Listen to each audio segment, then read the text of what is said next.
باول يوم العيد رح نختار 10 منكم يربحوا 10 وجبات من اجدد مطعم برجر بالرابيه، وراح يشاركنا بهاي التجربه باسل مع باسل. مين باسل؟ ونصير نحكي لهم اسم المطعم. شو اسم المطعم؟ مايك برجر. يا سلام، نقي واستحلي. انا بدي الدبل يا اخوي، المايك. وانا بختار المشروم وبنقول بسم الله. باسل شو رايك في المشروم؟ بسم الله ما شاء الله، نكهة اللحمة جدا ممتازة، خبز كثير طرية، والمشروم والخلطة اللي عاملينها جد ممتازة. شو رايك بالمايك برجر؟ الأمانة كبيرة وبتشبع وجوسي وزاكي جدا. اخوي باسل دور الدجاج. بدك المشوي ولا المقلي؟ المشوي طبعا. تفضل. وانا بختار المقلي. شوفوا بسم الله ما شاء الله. جعت يا باسل، قول بسم الله. بسم الله. طعم الشوي فيها واضح جدا. اخوي باسل عندهم اصغر برجر بالاردن، تختار دجاج ولا لحمة؟ اللحمة.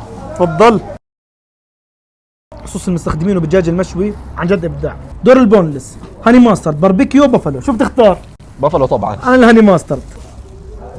الحمد لله. وعشان تربح من مايك برجر علق بكلمة مايك برجر واعمل لهم فولو.